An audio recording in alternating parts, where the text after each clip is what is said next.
में नया मंदिर के निर्माण भइल जौना में हमनी के वन देवी काली माँ के प्राण प्रतिष्ठा 48 घंटा के अष्टयाम के आयोजन कल गया। हमनी सब आदमी के सहयोग से आज ये कार्यक्रम सफल रहा।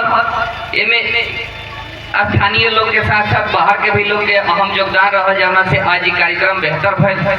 माँ काली का के कृपा हमनी सब आदमी पर बनल रहो, हमनी के सुख समृद्धि बनल रहो, हमनी के यह कामना रही। आज हमनी के बीच में एक कार्यक्रम के समापन के बाद आज दुगो मंडली के ब्याह जिलों के माध्यम से हमनी के मनोरंजन के संसाधन भी उपलब्ध करावल बा। इनमें मनोरंजन भी करे के बा और कुछ ब्याह जी से अच्छा भी हमनी के कुछ सिखाऊ के बा।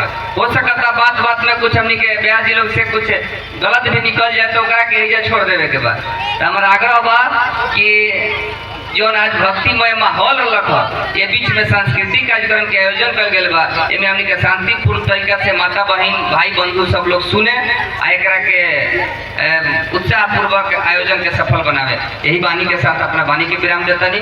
बहुत बहुत धन्यवाद। फिर एक बार हम जरूर यह कमेटी के अपना तरफ से दिल से आभार व्यक्त करें कि सब लोग के अहम प्रयास अहम लगन से आज ये कार्यक्रम सफल हुई है। तो हम चाहें कि माँ की कृपा एहू सब लोग पर बना रहे, साथ साथ हमने के गांव जवार दूर दूर तक के लोग पर भी कृपा माँ के बना रहे। यही वाणी के साथ अपन वाणी के विराम देता नहीं। बहुत बहुत धन्यवाद। आभार।